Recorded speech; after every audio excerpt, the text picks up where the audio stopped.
हमारे इतिहास में ऋषि मुनि, योगी और संतों का उतना ही महत्वपूर्ण योगदान है जितना एक सुखी परिवार में बड़े बुजुर्गों का होता है।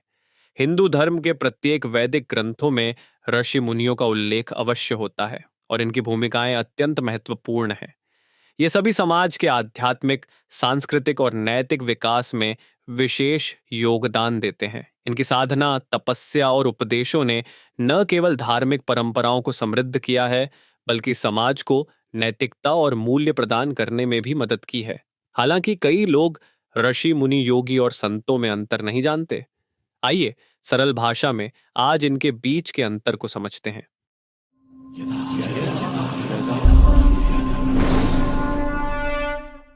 ऋषि वैदिक ज्ञान के वाहक। ऋषि शब्द संस्कृत से लिया गया है जिसका अर्थ है दृष्टा या ज्ञानी। ऋषि वे व्यक्ति होते हैं जिन्होंने गहन तपस्या और ध्यान के माध्यम से वैदिक मंत्रों और ज्ञान का साक्षात्कार किया।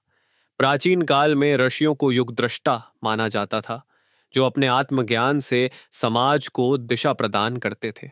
अत्रि, भारद्वाज, कश्यप, विश्वामित्र, गौतम, जमदग्नि और वशिष्ठ, इन्होंने वेदों का संकलन किया और समाज को ज्ञान का प्रकाश दिया। यह सभी सप्तर्षि कहलाते हैं। महर्षि वेद व्यास ने महाभारत और भागवत पुराण को रचना दी। महर्षि अगस्त्य दक्षिण भारत में वैदिक ज्ञान का प्रचार करने वाले महर्षि थे। मुनि, चिंतनशील और विचारशील व्यक्ति।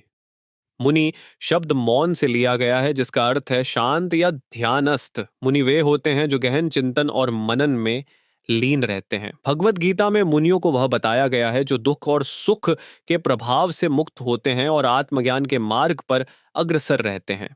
नारद मुनि, देवताओं और मनुष्यों के बीच संदेशवाहक जिन्होंने भक्ति योग का प्रचार किया।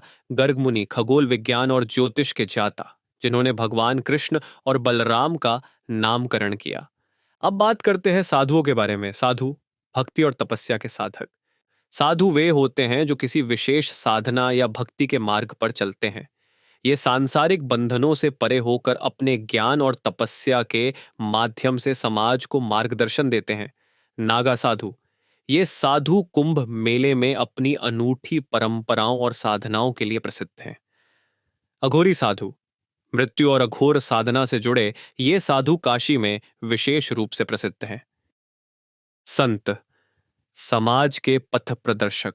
संत वे होते हैं जो सत्य, अहिंसा, करुणा और प्रेम के मार्ग पर चलते हुए समाज को नैतिक और आध्यात्मिक दिशा प्रदान करते हैं। संतों का जीवन समाज के लिए प्रेरणा का स्रोत होता है। संत तुलसीदास, रामचरितमानस के रचयिता जिन्होंने राम भक्ति का प्रचार किया। संत रविदास, उन्होंने समानता और मानवता का संदेश दिया। मीराबाई, भगवान कृष्ण की परम भक्त जिन्होंने भक्ति आंदोलन को प्रेरित किया। अब बात करते हैं सन्यास लेने वाले सन्यासियों के बारे में। सन्यासी, त्याग और आत्मज्ञान के प्रतीक। सन्यासी वे होते हैं जिन्होंने सांसारिक मोह माया का त्याग कर आत्मज्ञान और मोक्ष की प्राप्ति के लिए जीवन समर्पित किया हो। सन्यास शब्द का अर्थ ही त्याग करना है। आदि शंकराचार्य, अद्वैत वेदांत के प्रवर्तक और 4 मठों के संस्थापक स्वामी विवेकानंद, भारतीय संस्कृति और योग को पश्चिमी देशों में लोकप्रिय बनाने वाले स्वामी दयानंद सरस्वती, आर्य समाज के संस्थापक। योगी, साधना और ध्यान के विशेषज्ञ। योगी वे होते हैं जो योग के माध्यम से आत्म साक्षात्कार और ईश्वर की प्राप्ति का प्रयास करते हैं। उनका जीवन शारीरिक, मानसिक और आत्मिक संतुलन का प्रतीक होता है। महर्षि पतंजलि, योग सूत्र के रचयिता जिन्हें योग का जनक माना जाता है।